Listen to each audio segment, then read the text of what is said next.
The path to Svananda.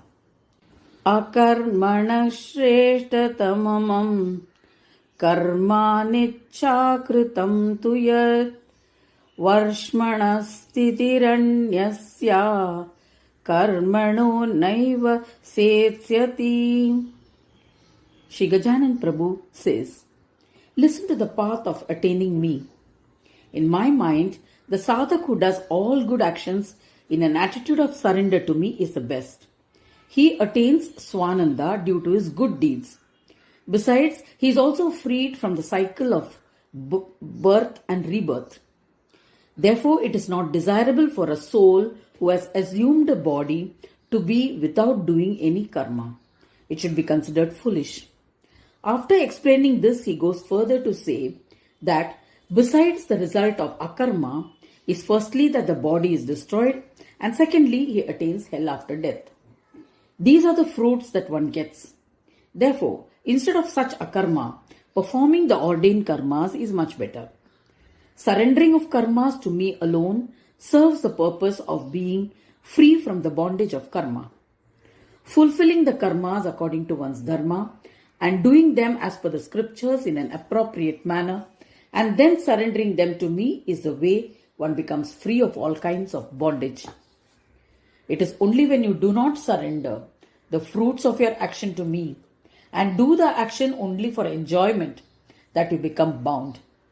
This is because if one does good karmas for enjoyment of worldly objects, then after death one goes to Loka. There one enjoys the fruits of all good actions done.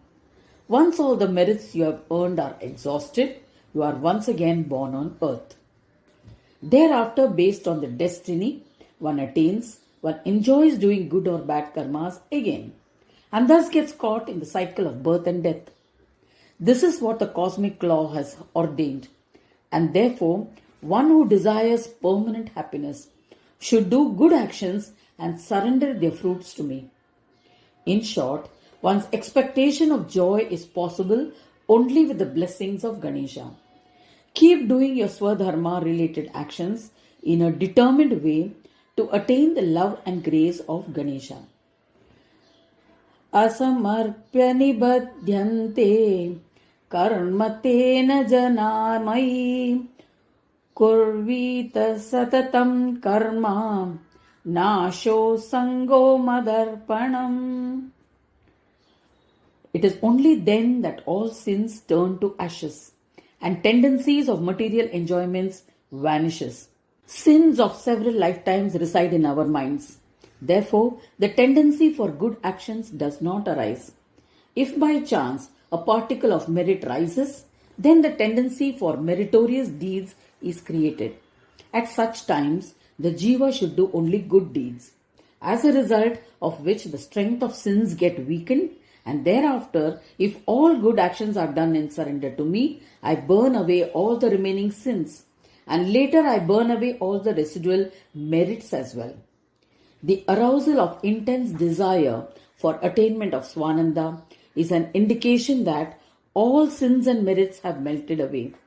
In this manner, after attaining the siddhi of Karma Yoga, by surrendering to me, one gets permanent happiness in the form of ascent to higher states of consciousness.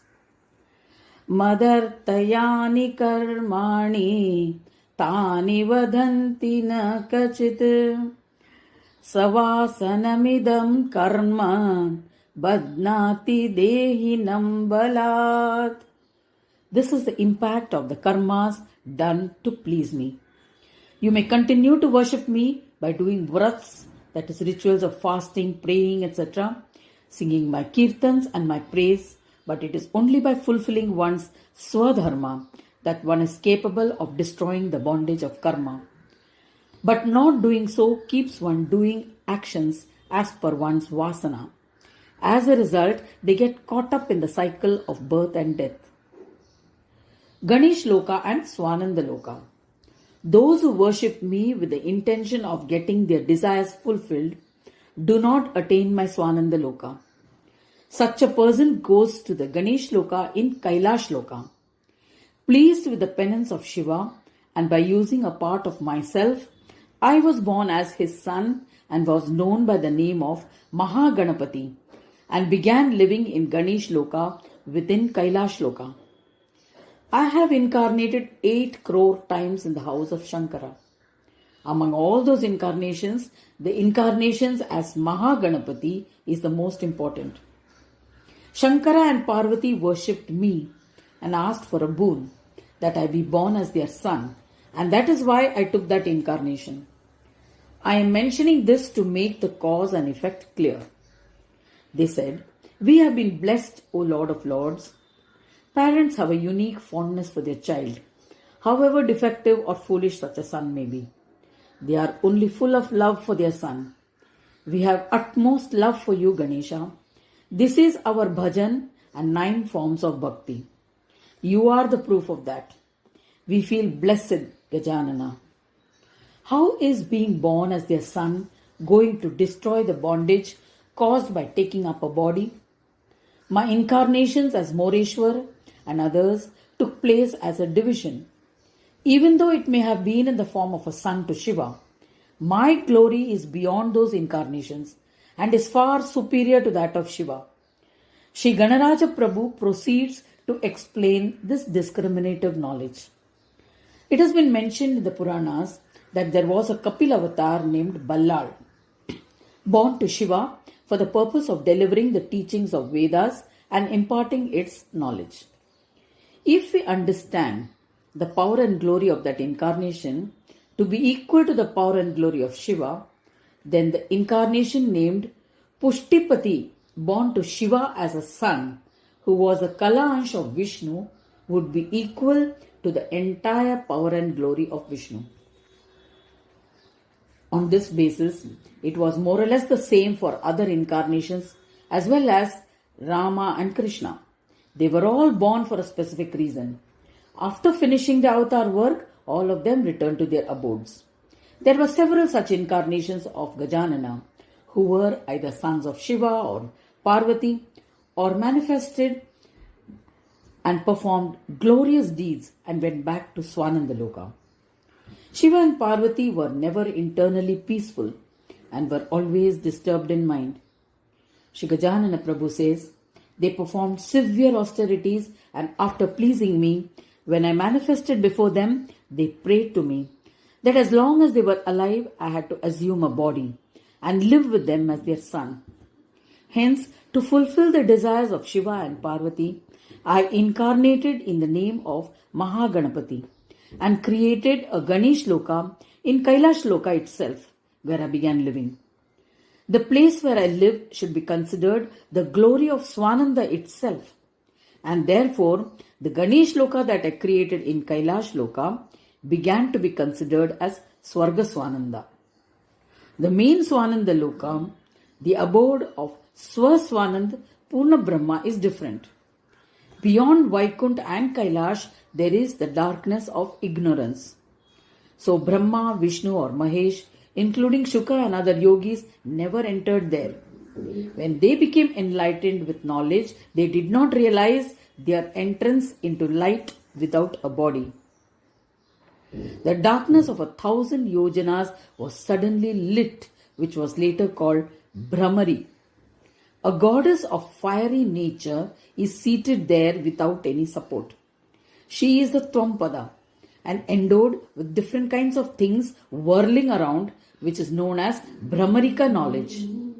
She has Shakti for support on her head and has a formidable appearance as she is seated there. The Tatpada Maya, who is a support of Tvampada as Shakti, is seated on her head and is called Kamadayini. Shakti is seated as a luminous being enchanted by Asipada. Both Tatpada and Tvampada Shaktis are enchanted with dualities. Due to the enchantment, they are filled with desires, and for that reason, she got the name of Kamadayini. The Asipada has a Devi Dharma, and filled with desires, she carries on the play of the world. The white light of Svananda shines on her head as a brilliant light of innumerable suns. There is the beautiful Ikshusagar which is the essence of 7 oceans. Let's look into the Ikshusagar.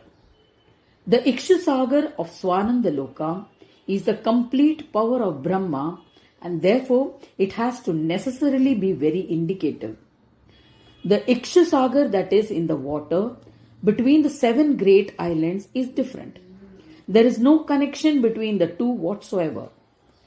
Information about the powers of this Ikshusagar is indicated here in detail. In this loka, one feels completely filled even without eating. Such is the enjoyment in this loka. This is for all kinds of enjoyment. Its name given in the Rigveda is Madhukar, indicating the sweetness that emanates from here. At Swanandapur, one realizes that Ikshusagar is an ocean filled with the waters of knowledge, not muddied by dualities. Ganesha devotees departing from earth after death are not affected by dualities in their path. The women do not have the symbols of a woman, and the men do not have the symbols of men. The splendor of those waters is truly magnificent. One does not feel thirsty. There are no dualities of dharma. There are only blissful enjoyments and joys of all kinds. One has the joy of eating without eating itself. It's a place without any desires. The discretion of Swanandapur is that of enjoyment and liberation. The waters of Mrityulok are like light for them. The nature of Swanandapur is like that of water. There are all kinds of lights, including the lakes. The airplane that comes to pick up the worshippers of Ganesha is not visible to anyone on earth, not even to Ishvara, Maheshwara and others, because without the eyes of Swananda, it is not possible to see it.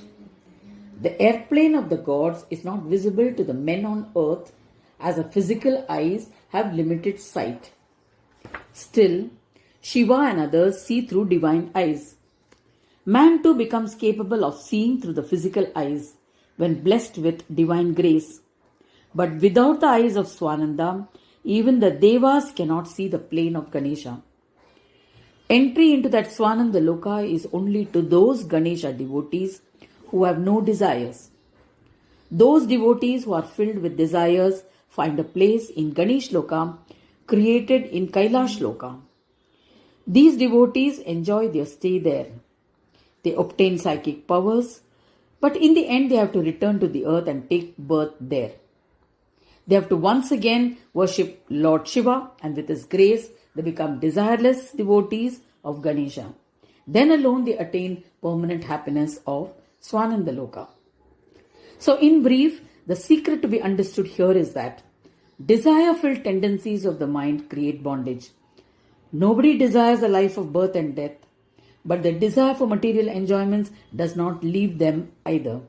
That is, everyone performs actions with desires, and that is also the reason for their bondage. Listening to this, King Varenya asks, if desire-filled actions create bondage, then why has this path been created? There is no karma where there is no desire for fruits. It is for this reason that my first doubt was, why do we have to perform karmas at all?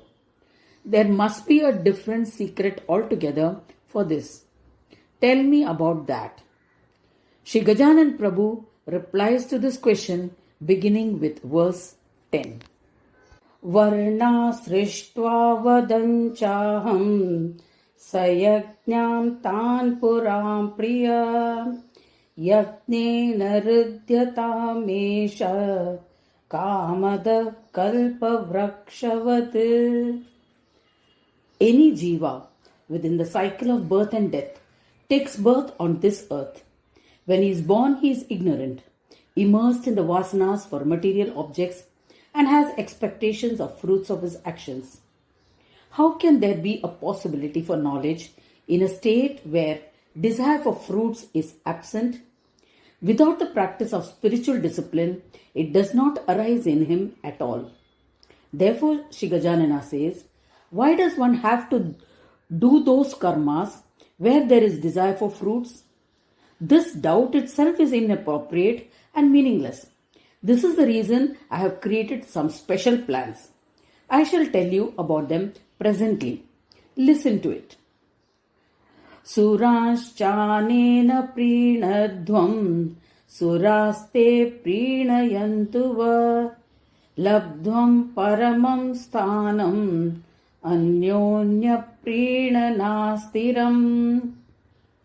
The enchantments of Maya are great and they are inevitable.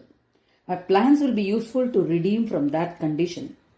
While creating human beings, taking into consideration their deservability, I classified them into 4 types: Brahmins, Kshatriyas, Vaishyas and Shudras. I created their dharmas, and if they conduct themselves within them in a disciplined way, they will be able to attain ultimate happiness. To conduct themselves according to my discipline means to live their lives in the form of a yajna. I have determined that by following Swadharma, all your desires will be fulfilled automatically. It is like the Kalpavriksha, the wish-fulfilling tree. Whatever you imagine, you will start having those experiences. This is the experience of anyone who observes Swadharma. Summing up, since the ignorant jiva is bound by vasanas, in the beginning it needs to be redeemed. This arrangement is for his redemption from the feeling of bondage that the individual holds on to in ignorance. This will motivate him to engage in doing good actions. He is not yet capable to understand the exalted state of liberation. It is the past karmas due to which vasanas gets created for enjoyment and one indulges in desire-filled actions. In the same way, connection to long-standing indebtedness seeking fulfillment also cause actions to be done.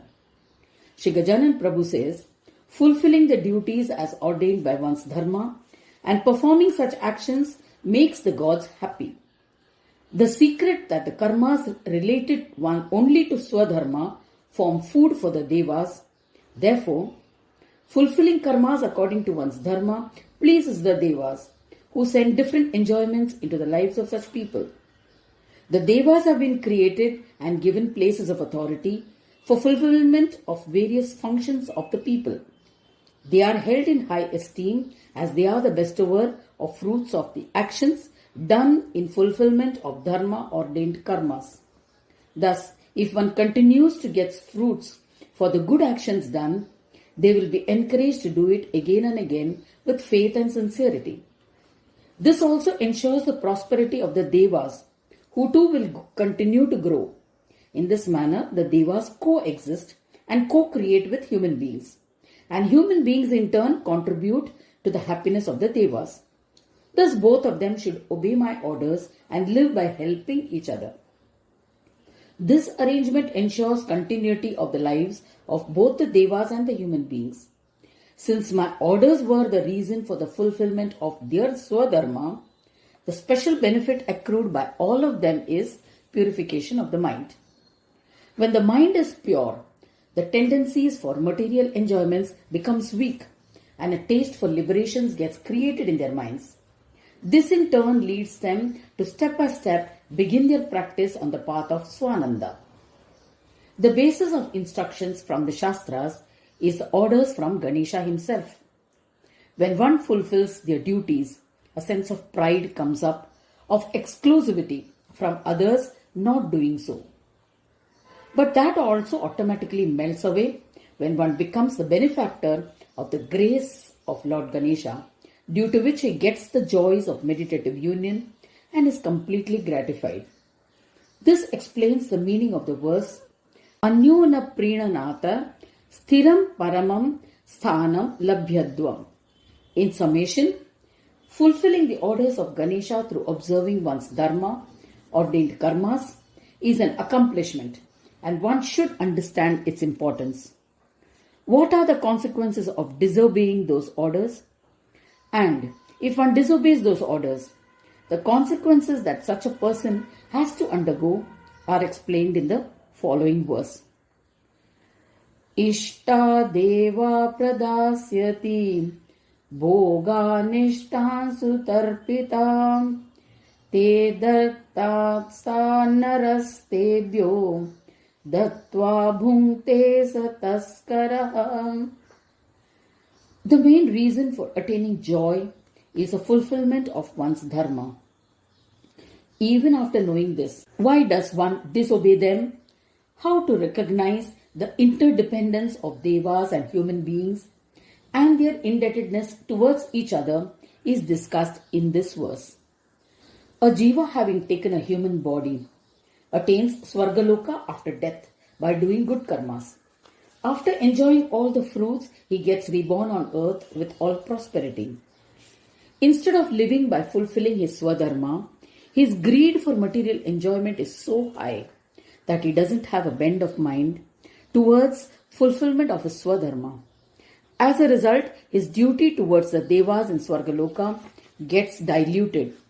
He enjoys the benefits given by the Devas without adequate compensation to them. Does this not seem to look like theft or cheating?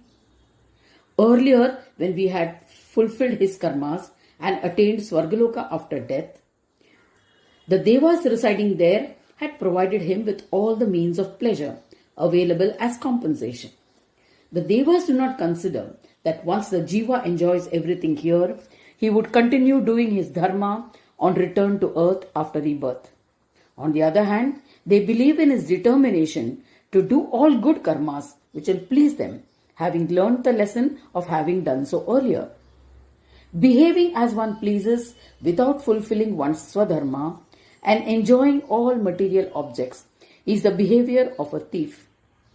This is because the power of bestowing fruits on the actions done according to one's dharma is in the hands of the Devas. The bestower and masters of a jiva's material enjoyments are the Devas. Therefore, one who does not perform the duties as per his Swadharma but merely does things for pleasure is no better than a thief. This is continued in the next verse as well. Huta vashishta bhotkaro muktasyu sarva patakai adantyeno mahapapa atmaheto pachantiye. For an embodied soul, karmas determine his bondage or liberation. Shigajanan Prabhu says, the jiva who is reborn after enjoying his fruits in Swargaloka is filled with prosperity. Such a jiva should conduct his journey of life by fulfilling his Swadharma. This is done by performing 5 types of Mahayajnas, that is, sacrifices. These are Yajna karmas. 1. Worship of the Devas by observing all rituals towards the deities. 2. Incidental rituals such as Shraddha, that is rituals pertaining to deceased ancestors known as Pitru Yajna. 3. Preservation of one's wife, children and the family becomes his yajna as a human being. 4. Doing actions leading to the benevolence of elements according to one's capabilities and not behaving in a manner that is harmful to anyone, not only through actions but through thoughts and desires as well, known as Bhuta Yajna. 5. The 5th Yajna is the Brahma Yajna. Its characteristic is that all good actions that are being done in surrender to Brahma without getting involved in the desire for fruits thereof and living with the thought that in the end one shall attain the divine. These are the 5 types of yajnas that are tools for the fulfillment of Swadharma, which will destroy all bondage of karmas, leading to liberation in the end. Urjo bhavanti bhutani devadatrasya sambhava yajna cha deva sambhuti tadutpattischa deidhataha. After this, he talks about the secret of actions done in their daily life to earn one's living, which eventually leads to accumulation of wealth. 1/2 of it should be spent on material things required for daily life. Out of the remaining half, 1/2, that is 1/4 of the total wealth, should be used for relatives and kinsmen and remaining one-fourth should be spent on worship of the Devas, service to the Guru, and on meritorious deeds. Those who live their life in this manner are free from committing any sins and reach the state of permanence, and with the benevolence of my grace can gain the psychic powers through meditative union and experience being in the state of Brahma. Therefore, one not engaged in doing these 5 types of yajnas and who does everything for sustenance alone or for happiness can only fit the category of sinners. His life is only for the consumption of sin. After death, his path will be towards hell, because stealing from the Devas is a thief in every way and deserving of punishment. This will not make the Devas remain quiet. Notwithstanding, the origin of Swadharma and its end is the feet of Ganesha alone. This is said in the 15th verse. Brahmano Vedamutpannam Matto Brahma Samudbhava Ato Yajne Cha Vishwasmin Sthitarma Vidhi Bhumipa. How does one conclude that the goal and destination of all living beings is me? Listen to the secret behind this. Sri Prabhu says, the origin of all living beings on earth is food, which is their life. Food is their existence and they merge in food as well.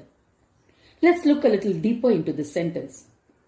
The origin of food is water. Through a shower of rain, plants and herbs, including medicinal ones, are created. They are nurtured with water, and the food that is generated from them is another form of water. The same water originates from the fire of the Yajnas.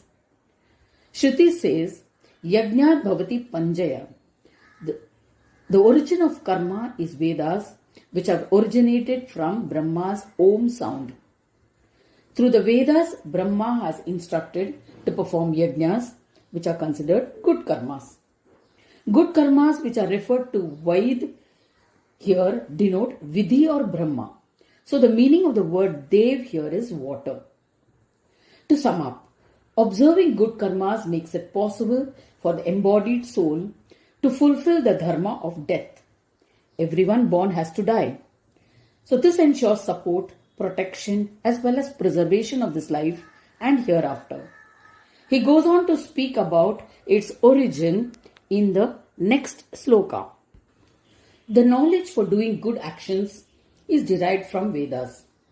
If the karmas happen according to the procedures mentioned therein, then only can one experience the fruits thereof, otherwise not. Therefore, we can say that the source of karma is the Vedas, which were born from Omkar, or in other words, Ganesha himself. Ganesha with attributes is Omkar.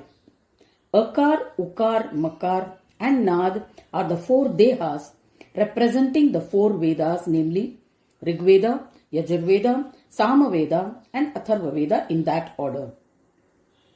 The Bindu stands for Kaivalya Deha, or the incorporeal body, and the Shunya, which is the Soham Brahma, is his Atman.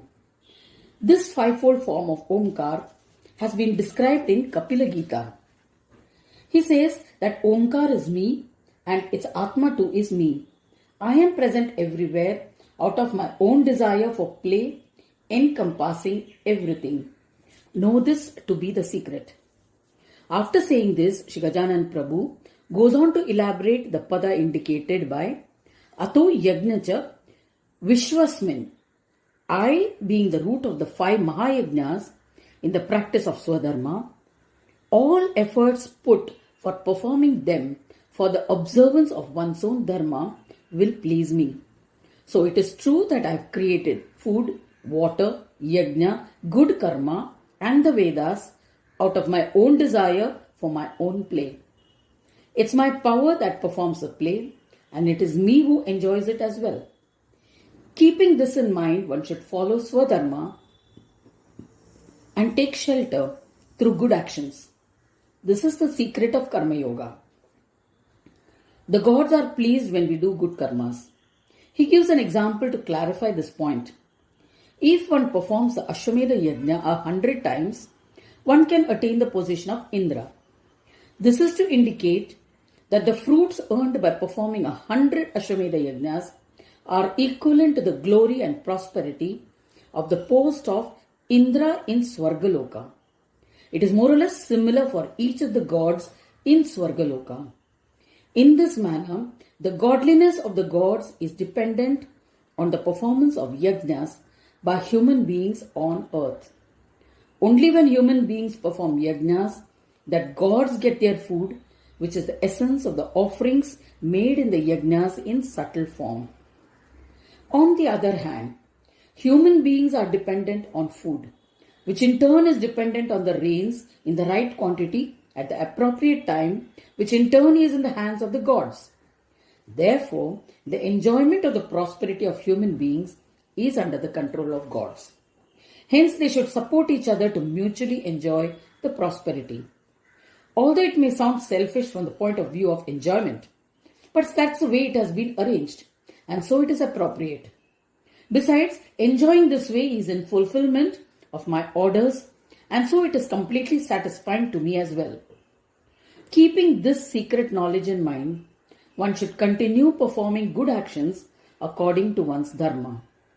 Sansritina mahachakram kramitavyam vichakshanaih samudha praniti bhupa indriya krida adhamojana.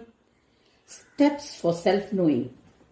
Who are the ones who know these secrets and how do we recognize them? He talks about in this verse.